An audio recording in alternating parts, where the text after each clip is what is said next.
শহরের বিশিষ্ট ব্যবসায়ী তথা অল ত্রিপুরা রিটেল মার্চেন্ট অ্যাসোসিয়েশনের প্রাক্তন সম্পাদক সুশীল কুমার রায় আজ দুপুরে আগরতলার সরকারি মেডিকেল কলেজে তথা জিবি হাসপাতালে চিকিৎসাধীন অবস্থায় শেষ নিঃশ্বাস ত্যাগ করেন সুশীল কুমার রায়। মৃত্যুকালে তার বয়স হয়েছিল 88 বছর। আগরতলা শহরের মসজিদ রোডের অন্যতম একটি বাণিজ্যিক প্রতিষ্ঠানের তিনি প্রতিষ্ঠাতা ছিলেন।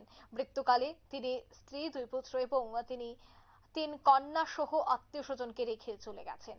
ওনার কনিষ্ঠ পুত্র সুজিত রায় ত্রিপুরার মার্চেন্ট অ্যাসোসিয়েশনের পাশাপাশি ত্রিপুরা অলিম্পিক অ্যাসোসিয়েশনের সচিব পদ সামলাচ্ছেন। সুশীল কুমার রায়ের মৃত্যুর সংবাদে শান্তিপাড়া সহ শহরের ব্যবসায়িক মহলে শোকের ছায়া নেমে এসেছে।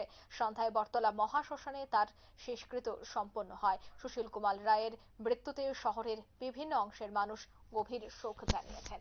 নিয়ে নিয়েছে ছোট্ট একটি বিজ্ঞাপন বিরতি, সঙ্গে থাকুন।